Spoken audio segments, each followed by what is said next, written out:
नमस्कार, मी तनया मांडवकर, सेलिब्रिटी प्रमोटर्समध्ये तुमचं स्वागत आहे. लवकरच उत्तर हा सिनेमा तुमच्या भेटीसाठी येत आहे. तर आज आपल्यासोबत आहे त्यातील एक कलाकार ऋता, जी सगळ्यांची डिंपल क्वीन अशी ओळखली जाते. आणि सेकंड म्हणजे दुसरे म्हणजे त्याचे दिग्दर्शक क्षितिज पटवर्धन सर, जे एक उत्कृष्ट लेखक आहेत. तर चला तर मग आज त्यांच्याशी गप्पा मारूया. कसे आहात? एकदम मस्त, एकदम मस्त. एकदम प्रमोशन ऑन. प्रमोशन ऑन, एकदम फायरवरती. फुल ऑन, फुल ऑन. सगळ्यात पहिले सर मी तुमच्याकडेच येईल की उत्तर हे नाव कसं काय म्हणजे सुचलं आणि त्याच्या मागची अशी म्हणजे काय वेगळं असं हे होतं उत्तर, कारण सगळ्यात वेगळंच असं नाव आहे हे. हो, ऍक्च्युली खूप कॉमन नाव आहे. कॉमन आहे बट हा हो, पण असं कोणाला फिल्मला ठेवावं असं वाटणार नाही. काहीतरी. हा, एक असं आहे की आपल्याला आयुष्यात रोज प्रश्न पडत असतात राईट, आणि आपण त्याची उत्तरं बाहेर शोधत असतो. बरोबर. पण बऱ्याच वेळेला असं असतं की त्याचं उत्तर आपल्याकडे किंवा आपल्या जवळच्या माणसांकडेच असतं, आपण फक्त विचारत नाही. राईट. तर अशा वेळेला असं वाटलं की काय नाव या सिनेमाचं असावं. तर तेव्हा पहिल्यांदा एक काहीतरी असं डोक्यात आलं होतं की आई प्लीज, कारण या फिल्ममध्ये सतत तो मुलगा काही आई बोलली की म्हणत आई प्लीज, आई प्लीज, आई नको, आई प्लीज. हा, सतत ते आई प्लीज. तर तेव्हा असाला आई प्लीज हे पण नाव छान आहे. पण त्याच्याही पुढे जाऊन असं वाटलं की उत्तर या शब्दामध्ये एक आश्वासन आहे, एक दिलासा आहे आणि क्युरिओसिटी आहे की प्रत्येकाला हे विचारायचं की उत्तर काय आहे एक्झॅक्टली. आपल्याला प्रत्येकाला आयुष्यात क्युरिओसिटी असते की उत्तर काय आहे.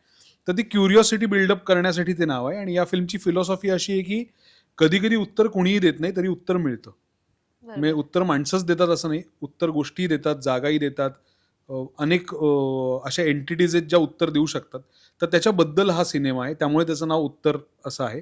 आणि त्याची टॅगलाईन आहे आईला माहित असतं, जे आपल्या सगळ्यांना माहिती आहे की आयांना माहित असतं. करेक्ट करेक्ट करेक्ट, असं आहे असं आहे. खरंच खूप छान आहे. तुझ्याकडे येईल ऋता, की सरांसोबतचा पहिला चित्रपट, बरोबर, जसं की त्यांनी आज पहिल्यांदा पदार्पण केलंय डायरेक्शनच्या क्षेत्रात. तुला कसं वाटतं जेव्हा तुझ्याकडे हे आलं उत्तर हे नाव किंवा ती स्क्रिप्ट, तर काय असं वाटलं नाव ऐकल्यावर? इन शॉर्ट तुला कसं वाटलं उत्तर ह्या सिनेमासाठी? एकतर मला I have always been a fan of Kshitij sir's writing. Yes. आणि त्यात उत्तर हे त्यांचं पहिलं बाळ आहे म्हणजे, आणि पहिलं बाळ स्पेशलच असतं, त्यासाठी we go all in.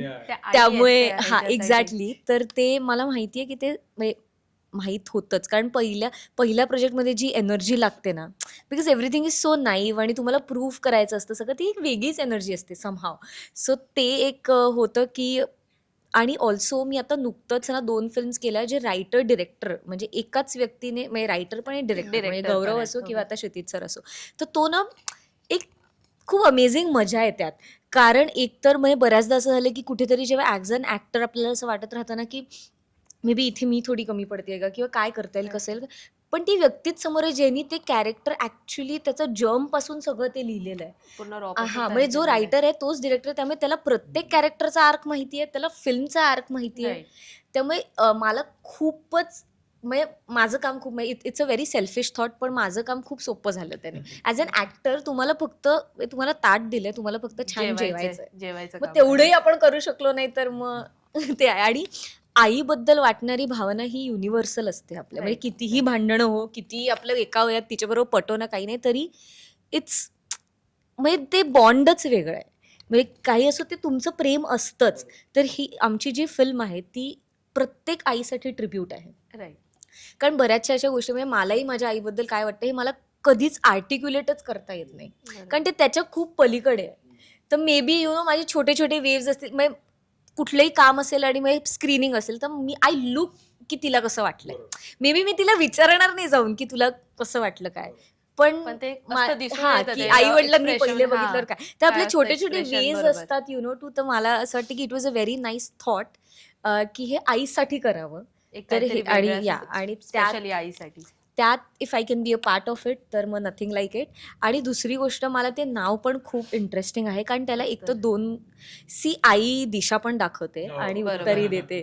So कधी कधी उत्तर न देता पण ती दिशा दाखवते. सो आयदर तुम्ही त्यात उत्तर तुम्ही शोधताय का, म्हणजे मिळतंय का बघा, किंवा दिशा कुठली मिळते का बघा. सो ते खूप इंटरेस्टिंग आहे आणि ते तसंच आहे फिल्ममध्ये, जे शोधता शोधता त्याला दिशा मिळते. सो ते तसंच आहे. तर ते तुम्हाला बघितल्यावर खूपच इंटरेस्टिंग, मजाच येईल तुम्हाला. या सर, मी तुमच्याकडे येईन. जेव्हा म्हणजे तुम्ही स्क्रिप्ट लिहिली किंवा ही स्टोरी जेव्हा तुमच्या म्हणजे एक थॉट मध्ये आली, तेव्हा आईसाठी हे रेणुकाताईंचंच नाव आलं, म्हणजे एक जस्ट हो हो हो, पहिल्यापासून तीच डोळ्यासमोर होती. आणि मला नेहमी असं वाटायचं की रेणुकाताई इतकी ट्रिमेंडस ॲक्ट्रेस आहे, राईट. पण लार्जली मराठीमध्ये माहीत नाही की ती किती चांगलं काम करू शकते. म्हणजे बरोबर. लोकांनी तिचं काम अनुभवलेलं आहे, पण त्याला थोडासा एक काळ झालेला आहे आणि झालेला तिने आहे, पण मधल्या बरोबर. काळात थोडंसं काम कमी केलं होतं. पण मला असं वाटलं की ही योग्य वेळ आहे जेव्हा हे कळावं की आपल्याकडे काय ताकदीची अभिनेत्री आहे. हम्म. आणि दुसरं असं की ती फक्त एक छान प्रसन्न हसतमुख आई नाहीये, त्याच्या आतमध्ये खूप काही दडलेलं आहे, जे सिनेमा बघितल्यावर तुम्हाला कळेल. Correct. तर ते ती कसं सांभाळतीये, त्याला ती कशी सामोरी जातीये, तिच्यात एक कणखरपणा कसा आहे, तिच्यात एक विनोदबुद्धी कशी आहे, तिच्यात मुलाकडे नुसत्या बघण्यात न येणाऱ्या अव्यक्त भावना कशा आहेत, हे सगळं ती फार सुंदर तिने त्याची पोएट्री उभी केली आहे पडद्यावर. तर त्यामुळे माझ्या डोळ्यासमोर पहिल्यापासून तेच एक नाव होतं आणि मॅनिफेस्टेशन होतं खरं तर ते अनेक तिने हा दिवसांचं की म्हणावं, ताईने हा ती म्हणावं. हो म्हणावी हो आणि म्हणावं. ती पहिल्या रिडिंगलाच हो म्हणाली आणि त्याच्यानंतर आता आम्ही या प्रवासात सहप्रवासी आहोत आणि मला असं वाटतं की तिच्या संपूर्ण करिअरमधली अत्यंत एक लक्षवेधी आणि महत्वाची ही भूमिका आहे. खरंच छान आहे. दुसरं म्हणजे मला तुम्हाला विचारायला आवडेल की जेव्हा म्हणजे तुम्ही हे 2 कॅरेक्टर डिझाईन केलं, जसं की ऋताचं आणि अभिनयचं, तेव्हा म्हणजे ते जे निनादचं तुम्ही कॅरेक्टर डिझाईन केलं तेव्हा पण असं ह्याचा अभिनयाचा चेहरा समोर आणि ऋताचंच असं काही, नाही कारण तेव्हा खूप नवीन चेहरे आहेत. नाही तेव्हा असं दोन्हीच झालं होतं की अभिनयाची. तेव्हा निपुणला मी अप्रोच केलं होतं आणि निपुण या स्क्रिप्टमध्ये 2-3 रिडिंग्ज आम्ही एकत्र केली होती. पण एका पॉईंट नंतर त्याचं जसं वय वाढलं तसं एक कलेक्टिव्हली आम्ही कॉल घेतला की आपण नवीन चेहरा शोधूया आणि निपुण इतका चांगला माझा मित्र आहे की तो तेव्हाही असं म्हणाला की आपण दुसरं कोणीतरी बघूया. त्याने तेव्हा काही असं म्हणजे हे नाही केलं की मी आता नाही आहे किंवा मी नाही करू शकणार. आणि अजूनही स्पेशल थँक्समध्ये पहिलं नाव त्याचं आहे फिल्मच्या. त्यामुळे तो या फिल्मचा कायम एक महत्त्वाचा भाग राहील. आणि अभिनय बरोबर मी आजीबाई केलं होतं तेव्हा असं लक्षात आलं की त्याच्याकडे ट्रिमेंडस पोटेन्शियल आहे, ट्रिमेंडस पोटेन्शियल आहे त्याच्याकडे ॲक्टर म्हणून. आणि मला सांगायला आवडेल की आजीबाईमध्ये ते पहिल्यांदा खूप छान एक्सप्लोर झालं या एज ग्रुपमध्ये. त्याच्या आधी ती सध्यामध्ये दिसलाच होता किंवा रंपाटमध्ये होता. बरोबर. पण आत्ता तो ज्या एजच्या टप्प्यावर आहे त्या टप्प्यावर मला असं वाटलं की तो असा प्रेझेंट व्हायला पाहिजे जिथून पुढे 10 वर्ष 15 वर्ष एक यंग चेहरा मराठीमध्ये चांगला मिळेल हिरोचा, जो वेगवेगळ्या पद्धतीचे रोल्स करू शकतो. म्हणजे आज अभिनयाला घेऊन तुम्ही एखादी यंग अडल्ट लव्ह स्टोरी करू शकता, एखादी डिटेक्टिव्ह फिल्म करू शकता, प्रत्येक ह्याच्यातलं आहे काही त्याच्यात सगळ्या ह्याच्यात तो जाऊ potential शकतो. एक त्याच्यामध्ये तो वेगळं. गोडवा आहे, ती समज आहे, ती सिन्सिअरिटी आहे, ती ते अपील understanding. आहे, हे सगळं त्याच्याकडे आहे. पण तसं एक छान रोल त्याला पहिला मिळाला पाहिजे असं मला वाटलं या टप्प्यावर. आणि उत्तर त्याच्यासाठी ती फिल्म आहे. म्हणजे माझी खूप अपेक्षा आहे की उत्तर नंतर त्याला आणखीन चांगल्या भूमिका येतील. आणि दुसरीकडे ऋता आहे. ऋता is a power house of performer. तिला सगळ्या पद्धतीच्या ग्रामरचा अतिशय सुरेख अंदाज आहे. ती अत्यंत क्विक आहे, अत्यंत इन्स्टंट फ्लो करते ती सेटवर. Grasping. त्यामुळे ग्रास्पिंग तिचं प्रचंड आहे. आणि दुसरं मला असं वाटतं की तिने टेलिव्हिजनमध्ये पण इतकं काम केलंय त्याच्यामुळे ना आपण ज्याला रीडिंग द रूम म्हणतो की आपण ज्या लोकेशनला आहोत तिथे काय करण्याची सगळ्यात जास्त गरज आहे हे तिला खूप आधी कळतं. Okay. आणि जे खूपच नटासाठी महत्वाची गोष्ट आहे, कारण त्यातनं ना एक अनुभव सिद्धता पण येते. पण त्यांनी तिच्यातला फ्रेशनेस कुठेही कमी नाही झालेला. तो फ्रेशनेस तिचा इंटॅक्ट आहे कामामधला. ती दरवेळेला येतं तेव्हा ती नव्या उमेदीनी नव्या दिवसांनीच काम करायला येते. सो ते मला तिच्याकडनं खूपच अमेझिंग मिळालं. आणि ऋताला पण मी हे बघतो की पुढच्या 10 वर्षामध्ये ती अत्यंत वेगवेगळ्या पद्धतीचे रोल करू शकते. कारण ह्या एका वर्षात तिने जी रेंज आरपार आणि आपल्या फिल्ममध्ये दाखवली ना ती खूपच क्रेडिटेबल आहे. म्हणजे ती रेंजनी तुम्हाला कळेल की ती जे काम करते त्याच्यामध्ये खूप मल्टिपल डायमेन्शन्स आहेत जे ती पुढे आणू शकते. सो जे चांगले दिग्दर्शक आहेत, लेखक आहेत, त्यांना ह्या सिनेमातनं 3 अशी नक्की लोक सापडतील जी त्यांना माहिती आहेत, पण ते हे काम करू त्यांच्यातच शकतात हेही असतं त्यांना ना. कळेल. नक्की नक्की. ऋता, मी तुझ्याकडे येईन. जेव्हा आज तुमचा चेहरा तर लाईक पहिल्यांदा आलाय दोघांचा, अभिनयचा आणि तुझा, ते कसं होतं म्हणजे बोलतो ना आपण, ती केमिस्ट्री कशी होती तुमची? पहिल्यांदा फेस करणार होते Right. एकमेकांना किंवा काही असे टॅकल वगैरे कसं केलं? सो आम्ही शूटिंगच्या आधी सरांनी आमचे वर्कशॉप्स घेतले होते आणि Right. त्यात आम्हाला इम्प्रोवाइज करायला सांगितलं होतं. सो म्हणजे आम्ही पहिल्यांदाच काम केलं एकत्र. आणि म्हणजे मला बेसिकली असं वाटतं की म्हणजे सीन एक तर आमचे खूप इंटेन्स सीन्स आहेत, म्हणजे व्यवस्थित emotional heavy Mixed scenes emotions आहेत आणि आहेत. असं सगळंच आहे. आणि त्याला एक स्पेसिफिक काइंड ऑफ EQची गरज आहे ते अचीव्ह करण्यासाठी. राईट. तर ते आणि आय बिलीव्ह ना की तो सीन वर्क झाला पाहिजे. मी माझं काम करून निघून गेले ह्यात काहीच मजा नाहीये. म्हणजे इट्स अ कोलॅबरेशन. नाही तर मग मी माझ्या बेडरूम मध्ये ऍक्टिंग करते. म्हणजे काय तुम्ही हा म्हणजे आय फील की अरे तू हे छान केलं, ह्याला काहीच अर्थ नाही. बरोबर. तर युनिट छान दिसलं पाहिजे. दोघांचं असं एक या mixture, right? सो मला काय असं वाटतं, म्हणजे मला खूप जण असं विचारतात की ही केमिस्ट्री कशी वर्कआउट केली, पण मला असं वाटतं की त्या इंडिव्हिज्युअलने त्यांचं काम ते प्रेप होऊन आले ना, तर ते सेटवर घडतं. कारण ते फक्त डिरेक्टरचं ऐकलं ना तरी ती केमिस्ट्री घडते. राईट. कारण त्या व्यक्तीला जो कॅमेऱ्याच्या मागे बसलाय तो त्याचाच पर्स्पेक्टिव्ह आहे ना सगळा. Right. आणि सगळं मुळापासून त्याला तयार त्याचा करून अर्की गेलेलं. माहितीये, त्याला हिचा अर्की माहितीये, त्यामुळे आपल्याला बरोबर. फक्त ऐकायचंय. सो मला असं वाटतं की we both are very good listeners, आणि त्यामुळे आम्ही एकमेकांचे सूर पण तसे आम्हाला पटकन एकमेकांचा जुळतात अंदाज लगेच. आला. आणि इट गॉट इझियर, कारण दोघंही अत्यंत सिक्युअर्ड आहेत. म्हणजे तो त्याचं काम, मी माझं काम, आणि हे आत्ता एकत्र येऊन आपल्याला काहीतरी क्रिएट करायचं आहे ही भावना होती. सो जे मला असं वाटतं खूप रेअर आहे, जे मी ललितबद्दल पण बोलले होते की सिक्युअर असणं ॲज ॲक्टर्स हे खूप गरजेचं आहे, तरच तुम्ही कोलॅबरेशन काम करू शकता. राईट. म्हणजे सीनमध्ये आपण हे केलं ना की अरे आता बघ आता मी कशी भारी करते, काय उपयोग आहे, म्हणजे त्याचा काहीच उपयोग नाही, कारण ती काहीच म्हणजे असं. युनिट म्हणून वर्क नाही होणार. Right. So that got very easier with अभिनय अँड ललित, की दे आर व्हेरी, आणि ते खूप गिव्हिंग आहेत. म्हणजे ओके तुला पण करायचं का, हे तू हे कर, ते तुम्हाला रिस्ट्रिक्ट नाही करत. इनफॅक्ट असे Try ऍक्टर्स करत असल्यावर तुम्हाला असं वाटतं की ओ शिट मी अजून काय देऊ शकते, ओके ओके मला आता हे मिळते, मी ह्याच्यावर काय ट्राय करत राहा.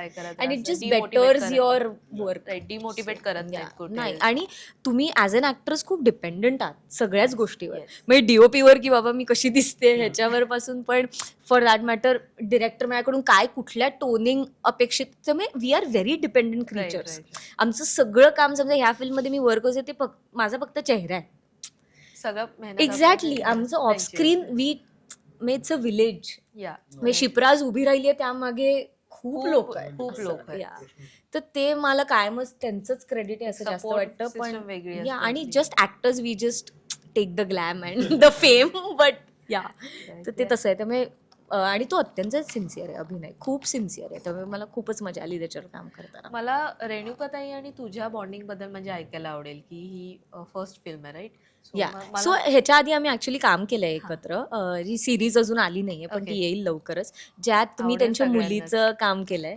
आणि निर्मितीताई माझी सासू आहे त्या. ओ हा, तो आणि आमच्या फिल्म निर्मितीताई पण आहे. हा. आणि त्यांनी म्हणजे मला दोघीही प्रचंड आवडतात. आणि मी असं सतत म्हणते की म्हणजे कुठल्या तरी वर्कशॉप्स आणि म्हणजे जे करतात त्यांच्याबद्दल माझं काहीच नाही, पण मी खूप आधीपासून काम सुरू केल्यामुळे ना, जे सेटवर मला बघता आलं ना तसं शिक्षण तुम्हाला कुठेच नाही मिळू शकत. म्हणजे विनय काका होते माझ्या पहिल्या शोमध्ये, त्याच्यानंतर मी रेणुकाताई बरोबर काम केलं, मग फॉर दॅट मॅटर अश्विनीताई बरोबर असो, Okay. मग अश्विनी एकबोटे असो, मग आता ह्यांना फक्त तुम्ही सेटवर त्यांचा वावर आणि त्यांची कामाची पद्धत हे तुम्ही बघितलं ना तरी तुम्हाला असं वाटतं की you just have to be अन ऑब्झर्वंट की हे म्हणजे अमेझिंग आपल्या- आहे. म्हणजे इट्स अ लिव्हिंग वर्कशॉप.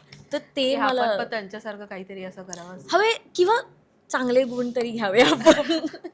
ते आहेच. या मला म्हणजे तुझ्या आता दुसरं म्हणजे मला तुझ्या आईचं आणि तुझं बॉन्डिंग एक ऐकायला आवडेल की जेव्हा तू ह्या म्हणजे ह्याच्यात प्रवेश केलास, लाईक फर्स्ट स्टेप कुठेतरी घेतली अशी, राईट? नाटक असो किंवा काही सिरियल असो, तेव्हा आईचं काय मत होतं किंवा ती काय रिॲक्शन होती की जाऊ की ना पॉझिटिव्ह थॉट्स, निगेटिव्ह थॉट्स? नाही, माझ्या आई वडील इतके पॉझिटिव्ह आहेत, इतके हा. की त्यांच्या पॉझिटिव्ह असण्याचा मला कधी कधी त्रास होतो की बापरे. अरे इतके डिल्युजनल नका वागू. मला असं होतं कधी कधी की अरे हो पण थांबा, हे नाही घडत आहे आत्ताच. पण त्यांच्यात इमेन्स पॉझिटिव्हिटी आहे, जी मला असं कुठेतरी वाटतं की ते त्यांची पुण्य आहे जी माझ्यासाठी आत्ता वर्क करते. म्हणजे जे मला कधी कधी आत्ता लोक म्हणतात की अरे हिचं सगळंच कसं बरं चाललंय, हिचं असं कसं, म्हणजे की एवढा कसा ग्राफ करेक्ट जाईल, हे सगळं त्यांचं क्रेडिट आहे. कारण त्यांनी ही सगळी कमावलेली पुण्य आहे जी मला ऍक्च्युली मला मिळाली आहे. खरं सांगते मी तुला, कारण Great, ते great. ह्युमन्स म्हणून इतके उत्तम आहेत की त्यांचं सगळं आता मला मिळतंय. त्यामुळे आई बरोबरचं बॉन्डिंग म्हणजे मी जस्ट म्हणेन की त्यांनी मला प्रत्येक वेळी म्हणजे failure you just have to brush it off and you have to just get up and face it, हे इतकं शिकवलंय ना त्यांनी की मला भीतीच नाही आहे फेलियरची. ते मला असं वाटतं, आणि ते फक्त लाईफ एक्सपिरियन्सेसमुळे. त्यावेळी मी त्यांच्यावर खूप हे केलं की कशाला एवढे काय वगैरे हे वगैरे, पण ते आत्ता सगळं मला पटतंय आणि सगळं भारी आहे. मोमेंट की लाईक तू एकदम अशी लो झालीयस, तिथे आईनेच असं, जसं की तू आणि मी तुला सांगू, मी कुठल्याही गोष्टीवरून लो होऊ शकते. अरे मी बापरे. कुठल्याही गोष्टी, आणि आय डोंट नो, म्हणजे मला आई हे सतत म्हणते हे हिच्यात कुठून आलंय हे. म्हणजे मला ऍक्च्युली माझे आजूबाजूचे लोक जे मला ओळखतात की सगळे मला असं म्हणतात की दुनियाभरचं टेन्शन हिच्या चेहऱ्यावर असतं, दुनियाभरचं. म्हणजे हे मला प्रतिकूल होतं की म्हणजे क्या टेन्शन आहे लाईफ में, काम कर येते, तुझं काम येते, 24 तास बिझी असते का, तरी मी कुठल्याही गोष्टीवरून अपसेट होऊन मला मग हे माझं असं घडतच नाही, मग मला आज हेच नाही झालंय, आणि मला आई वडिलांना असं होतं की काय का तर होतं हे या, असं, एवढी आणि काही हे tension मला घेतेय. माहितीये की हे विदाऊट रिझनच आहे. ते असं असतं ना की आता काही नाही आहे ना चुका काढायला, तर आता उगाच आता यातला स्वतःलाच एकटा, आणि मी ना I am very harsh on my self. अरे म्हणजे मी बाकीच्यांना नाही त्रास देत, मी स्वतःलाच स्वतःलाच त्रास देते. करून हो. घ्यायचा. म्हणजे आता मी 7 दिवसातलं मला 1 दिवस आता मी समजा रेस्ट केलं जिमचं, तर मी ते एका ह्याच्यावर करणार की मी का ते वर्कआउट मिस केलं. अगं हो, चल आता झालं, होईल ते पूर्ण. या ते जरा थोडं मला ते मला असं वाटतं की ते त्याच्याने माझी आई थोडी इरिटेट होते, आणि हे पण आता ते समहाव काय माहिती, ते आता जस्ट आहे माझ्यात. तर आय एम जस्ट सेइंग की ती छोट्या गोष्टीमध्ये ती आहेच मला, ती काय म्हणजे ती माझ्या हॅलोवर ओळखते की हिचं आज काहीतरी बिनसलंय. सो मला तिला काही सांगावंच नाही लागत, आणि आय थिंक आईला माहित असतं सगळं माहित असतं. exactly, yeah. म्हणून ते अशी tagline, आईला सगळ्यांबरोबर सगळं माहित yeah. आणि असतं. सगळ्याच आयांबरोबर म्हणजे या, आणि त्यांना नाही कळणं तर अजून कोणाला नाही. बरोबर. सो या, तुमच्याकडे सर येईन मी, तुमच्या आईचं आणि तुमचं बॉन्डिंग कसं आहे हे मला ऐकायला आवडेल. आता ऍक्च्युली असं की मी वेगळ्या शहरात राहत असल्यामुळे रोजचा संपर्क फक्त फोनवर आहे, आणि 2-3 महिन्यात एकदा माझं पुण्याला जाणं होतं. पण माध्यम बदललं असलं तरी आता संवाद जास्त चांगला झालाय, आणि आता ती एका वयाच्या अशा टप्प्यावर आहे की ती 65च्या आसपास आहे, मी आता कुठेतरी 40च्या आसपास येत चाललेलो आहे. तर या दोन्ही टप्प्यांवर आता ते नातं पूर्णपणे बदललेलं आहे. आता काही गोष्टी मी तिला शिकवतो, टेक्नॉलॉजीच्या काही गोष्टी तिला सांगाव्या लागतात, काही गोष्टी ती आता लहान मुलाच्या कुतूहलाने मला विचारते. तर असं ते फार इंटरेस्टिंग वळणावर आता नातं आहे, आणि कधी कधी आपल्या माणसांना हे सांगायला लागतं योग्य वेळेला की तुम्ही आमच्या आयुष्यात आहात ही खूप मोठी गोष्ट आहे, किंवा आम्हाला बरोबर. तुम्ही लाभलेला आहात ही पण खूप मोठी गोष्ट आहे. तर तसं ही माझ्याही आईला आणि जगातल्या सगळ्या आयांना एक थँक्यू नोट आहे की खरंच खूप त्यांनी ज्या पद्धतीचं सॅक्रिफाईस आपल्यासाठी केलंय, ज्या पद्धतीचा त्याग केलेला आहे, ज्या पद्धतीच्या स्वतःच्या गरजा मारून आपल्याला मोठं केलेलं आहे, बरोबर. त्या सगळ्याबद्दल ही एक थँक्यू नोट आहे. त्यामुळे मला खरी उत्सुकता आहे, इन शॉर्ट सगळं त्यांना समर्पित आहे. समर्पित आहे, आणि खरी उत्सुकता आहे की तिला सिनेमा कसा वाटतोय, बरोबर. प्रेक्षकांना कसा वाटतोय हे आहेच, पण तिलाही कसा वाटतोय हे बघायचं मला. जाता जाता सर तुम्ही प्रेक्षकांना काय सांगाल? नाही, मी एवढंच सांगेन की तुमच्या आईसाठी किंवा तुमच्या आई बरोबर हा सिनेमा नक्की पहा, आणि तुम्हाला जगातल्या सगळ्यात सुंदर नात्याबद्दल एक आजची अतिशय छान अशी गोष्ट पाहायला मिळेल, आणि ती पाहिल्यानंतर तुमचा नातेसंबंधांवरचा विश्वास अजून थोडा पक्का होईल, आपल्या माणसांवरचं प्रेम अजून थोडंसं वाढेल, आपल्या माणसांकडे थोडं जास्त लक्ष जाईल, त्यांना वेळ दिला जाईल, आणि त्याहून सगळ्यात महत्वाचं म्हणजे 2 माणसं त्यांच्या त्यांच्या जागी बरोबर असून सुद्धा एकमेकांच्या सोबत राहू शकतात हे तुम्हाला कळेल. तर या गोष्टीसाठी तुम्ही उत्तर नक्की बघा. ऋता तुझ्याकडे येईन मी, जाता जाता तू प्रेक्षकांना आमच्या काय सांग? सरांनी ते इतकं छान सांगितलंय, तुझ्याकडून नाही लेखक टीम बरोबर असल्याचा फायदा.